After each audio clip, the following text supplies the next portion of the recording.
faly tafahoana finaritra indray aminao mpanaraka ny fandaharana ary manasanao ampitiavana anaraka izany hatramin'ny farany. Tonga soa anatin'ny fandaharana indray isika Kristy fahamarinantsika toy in'ilay dindinika ny fanaovantsika farany teto izay nijerena ny antony izay nanomezana baiko hanaovana ny fitoerana masina. Mbola vonina hatrany ny namantsika ny pasteur André Paratina Fanera hitondra ny fiarah-mianatra, hitondranao ihany koa hamakivaky ny fitoerana masina ao anatin'ny fianarana ny baiboly koa manasanao izay mba ho liana ary taona namana ihany koa. Zava-dehibe ny fotoanana namana satria ny nandray maimaim-poana dia tokony hizarana izany maimaim-poana ihany koa. Raisina mpifaliana ianao pasteur ary dia ndao tohizana ny fandaharantsika. Enare amin'ny fifaliana mandrakariva no hiara-pananao rahaladinao hiara-pananao ainkoa izay tafaraka amin'ny alala zao fandarana izay tondranao any amin'ny fiainana mirakizay ary ihany koa ho tanterahana aminao ny fanamarinana izay ataon'i Jesosy Kristy. Tamin'ny fiaonantsika farany pasteur dia nisy an'ilay hoe rehefa mahatsapa ny fanatrehan'Andriamanitra ny olona anankiray ny vokatra amin'ny fiainana dia mahatsapa izy fa mpanota. Ary rehefa manota izy dia saina mba hiditra eo amin'ny atao hoe lalany dingan'ny fibebahana. Inona ny ifandraisan'izay amin'ny fitoeran-masina? Aiza ho aiza amin'ilay sary nasehoan'i Mosesy tsika zao rehefa azon'ilay mpanota zany ny toerana misy azy. Tena mahaliana be izy io ary eto dia mbola averina indray namana dinao mba tsy adino le izy dia le hoe ny loha hevitra antsika lehibe zany dia le hoe fanamarinana amin'ny finoana. Zay hoe fanamarinana amin'ny finoana. Ahoana ny mahakasika an'izany hoe fanamarinana antsika izany amin'ny finoanan'i Jesosy Kristy? Ahoana no hatanteraka an'izay koa? Zay zany tena zava-dehibe ihany koa hoe ahoana ny hatanteraka an'le fanamarinana antsika amin'ny finoanan'i Jesosy Kristy? Dia hozy iza hoe ny fomba tsara indrindra izay anazavana an'izay dia ny fanompoam-pihavana tao amin'ny fitoerana masina. Dia izay mahatonga antsika hoe ndao ara ho jerevantsika ireo dingana sy ireo fanompoam-pihavana izay tanterahana tao amin'ny fitoerana masina tany an'efitra. Averina kely eto indray nefa fa ny fototra na hoe ny tanjona lehibe izay nahatonga an'Andriamanitra nanome baiko an'i Mosesy hanonona n'ilay tabelina kely na le fitoerana masina ho azy dia mba ahafahan'Andriamanitra miara-monina amin'ny olombelona. Zay tsinona fa zavatra izay niaina ny niaraka tamin'ny Adama sy Eva tany amin'ny Saedena. Izay tapaka ary tsy tanteraka intsony noho ny fahotana. Sady zay dia te hamerina an'izay indray zany Andriamanitra dia tamin'ny alalan'ny fitoerana masina no fomba nanehoan'Andriamanitra sy nanatanteran'Andriamanitra an'izay. Enary raisiko amin'izay zany le hoe ny dingana voalohany izay ataon'le olona zany dia ny fahatsapana ny fanatrehan'Andriamanitra. Rehefa mahatsapa ny fanatrehan'Andriamanitra izy eo amin'ny fiainany dia mahatsapa ihany koa ny toerana misy azy. Inona moa ilay toerana misy azy? Mpanota. Mahatsapa izy fa mpanota. Tsy mendrika eo anatrehan'Andriamanitra. Sady zay? Dia izao nefa zavatra miseho namana dinao. Ndao aka ohatra anankiray tsika ao amin'ny Luka 2:10 le zanaka. Luka 2:10 dia vakiantsika ny 7:10. Luka 2:10 ka ny 7:10. Zao no vaky ny teny Luka 2:10 ny 7:10. Ary raha nody ny sainy dia hoy izy indrisy maro ny olona karamain'ny raiko manan-kanina be dia be fa za kosa maty mosary eto. Io le fahatsapana ny toerana misy ny tena hoe za maty mosary eto, zaho zao ny fiainako. Eto moa zany le zanaka dia mampitany tenany amin'ny olona karamainy rainy, amin'ny mpikarama.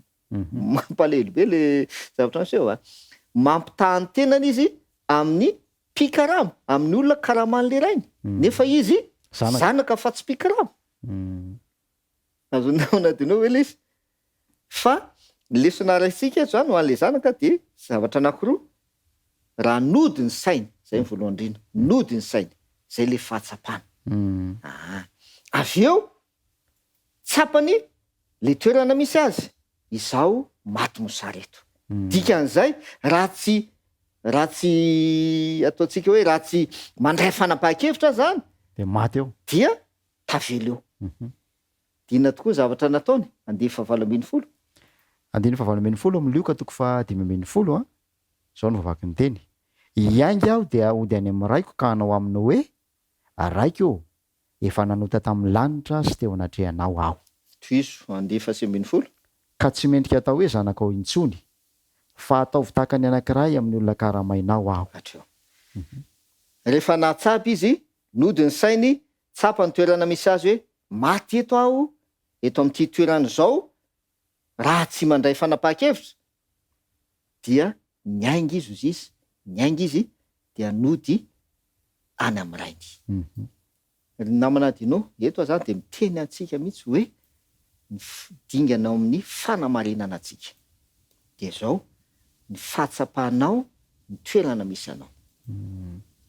Tsy ampy anefa zay hoe mahatsapa fotsiny za ina moa zava de mpanoty de efa de tsisy de efa zao zao ny fiainana fa de ratsy tsy mijanona am'izay fotsiny fa maty tokoa ianao tahaka an'ity zanaka ty hoe maty mosareto eo, maty eo ianao raha mijana fotsiny am'le hoe nody ny sainy de maty eo izy, fa mila mandray fanapahan-kevitra hoe iainga aho de ody any am'raiko, iverina any am'raiko.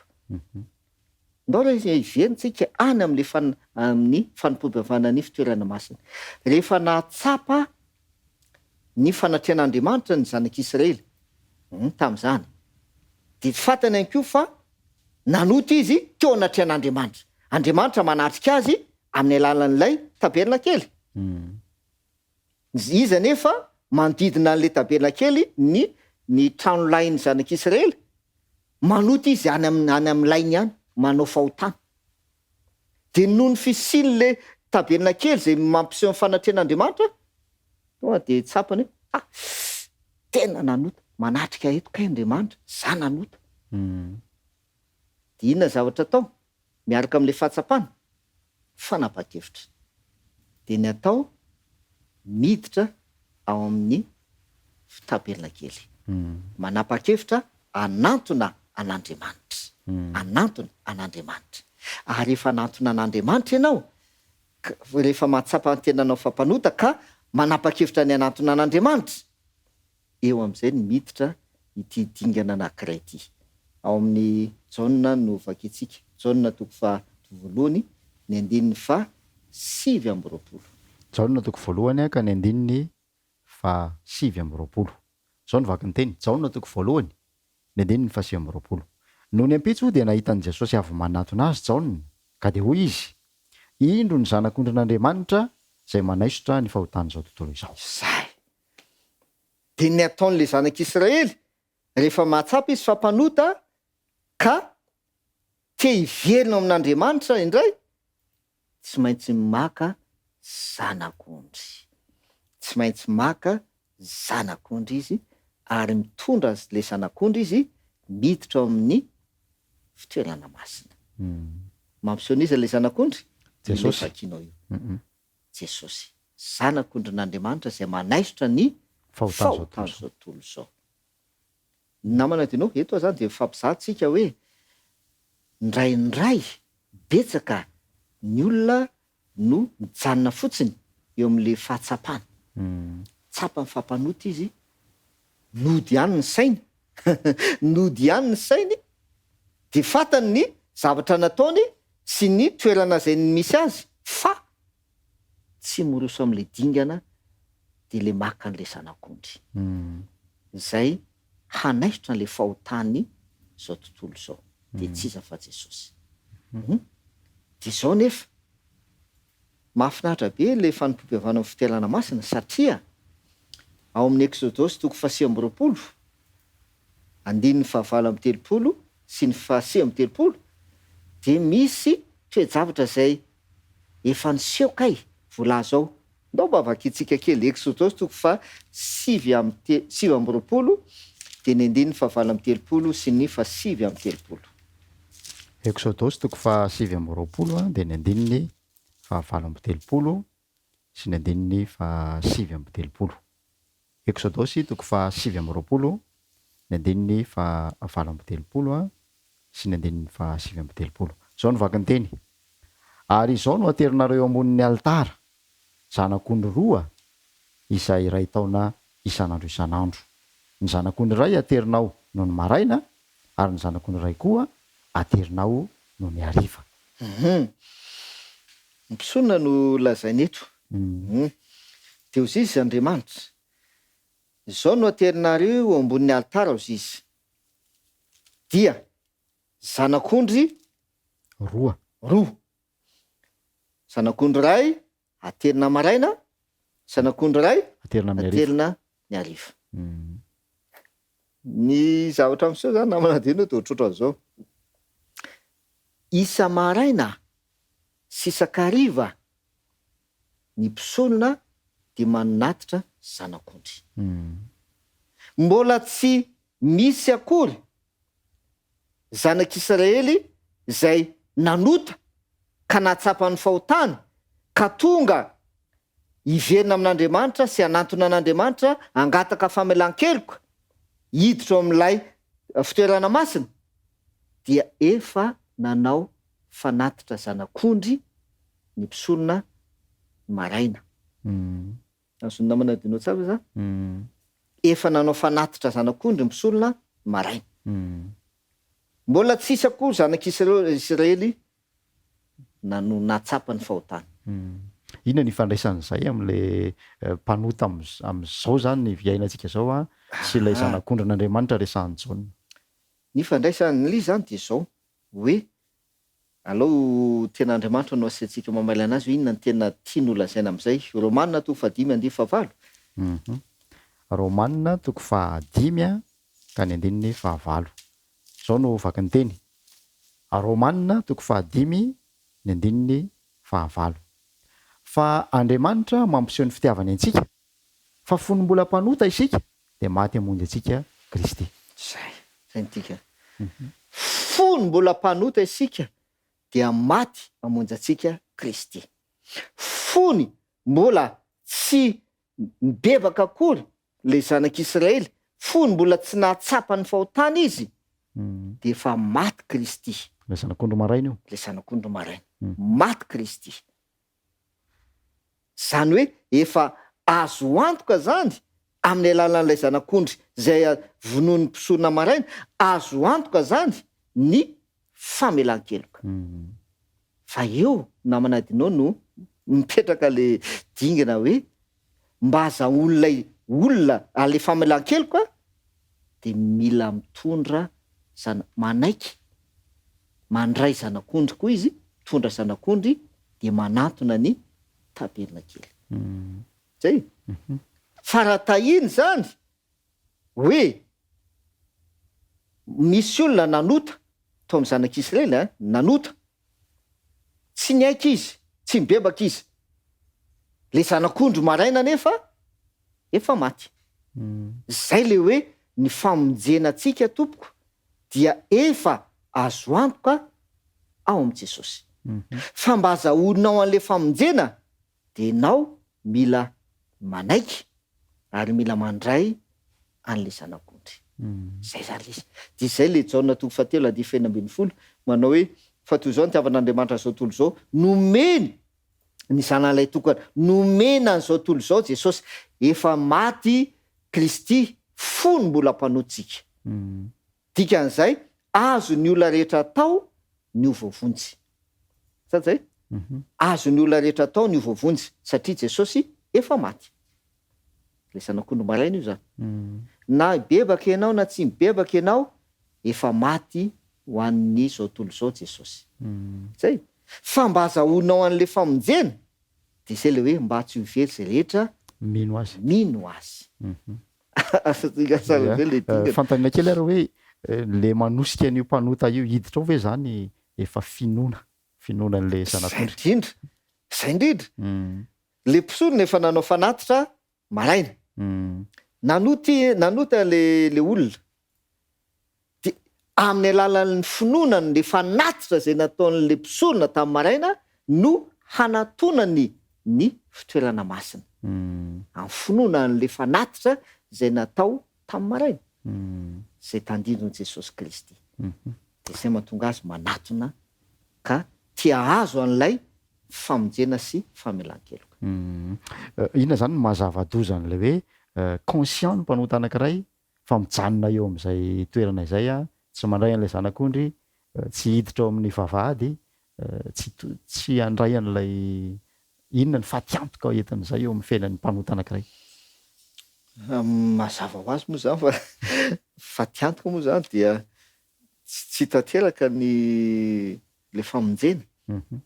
Zany hoe le famonjena zany ahoana re zany ilazantsika anazy hoe efa accompli efa accompli le famonjena tamin'ny nahafatesan'ny Jesosy le zanak'ondrin'Andriamanitra. Fa rehefa tsy mibebaka le olona dia tsy aki le famonjena, tsy aki dia ohatrohatr'izay fotsiny izy hoe le famonjena efa io ohatrany hoe ty zavatra ty zay natao omena an'le olona mahay miampona efa natokana ao anazy ty efa nireservenao anazy zany ty zay ny tena many fa rehefa tsy mandray izy de tsy anazy zany le izy, tsy anazy le izy. Ia, mino fa de mazava amintsika zay sary zay somary mandeha miadana ny fanazavana mba hatonga antsika aharaka tsara lay tena ampitaina ao anatin'izay rehetra zay. Ndao indray ary ho fitinina le fizarana ny rahantsika androany pasteur mialohan'ny anaovana vavaka ho an'ny amin'ny tena antsika anazy angamba de fantaniana no apetrako de aleo ianao mamaly raha arak'izay fanazavana zay zany zao inona raha zany zao ny dingana zay tokony ataon'le olona rehefa mahafantatra fa mpanota izy. Iny hoe natsapy izy aloha fampanota satria noho ny fanatrehan'Andriamanitra sisisy. Ny dingana tokony ataony zany raha ny zavatra noraisiko teto de ny mandray an'ilay zanak'ondry mitondra azy eo amin'ilay toerana zay ao anatin'ilay taberna kely anatin'ilay fitoerana masina mba ho fanatitra noho ny angatana le famelan-keloka. Zay anankiray fa nisan'ny dingana ihany de le hoe ny fanekeny amin'ny alalan'ny finoana le fanatitra maraina nataon'le mpisorona. Raha tsy manaiky sy mino an'iny ianao tsy tanteraka le hoe ianao mitondra zanak'ondry raha tsy nonao le fanatitra maraina zay tandidro Jesosy Kristy amin'ny alalan'ny finoana. Ia, ifarana ny fandarantsika fanontaniana ataontsika hoe mamarana azy mihitsy amin'ity fiarahana mianatra eto ity rehefa mitondra n'ilay fanatitra zanak'ondry zany ilay mpanota dia manolotra azy ny eo amin'ny alitara zay amonoana n'ilay zanak'ondry. Eony eo ve ny fahazonantoka n'lay famelan-keloka raisiny manahoana ny toepony sy ny fahatsapany rehefa tanteraka le fandatsahan-drahan'le zanak'ondry. Ya de le valiteny meko teo no mamaly an'izay le hoe amin'ny finoana no hitondran'ilay olona zanak'ondry ho finoana amin'ny finoana no hitondrany an'izy amin'ny finoana n'inona amin'ny finoanan'ilay fanatitra natao tamin'ny maraina. Zava-dehibe zany zay namana dinao tena atsindriana tsara hoe noho ny finoany an'ilay fanatitra zay natao tamin'ny maraina fanatitra zay natao ilay mpisorona tamin'ny maraina no hitondrany an'ilay zanak'ondry. Zay zany de efa anisan'ny antoka ny amin'ny famonjena sy ny famelan-keloka satria famelan-keloka mantsy no azony eo amin'ny alalan'le fanatitra. Antoka ao anazy zany ny amin'ny famelan-keloka ny finoany an'ilay fanatitra zanak'ondry zay natao finoana tamin'ny maraina.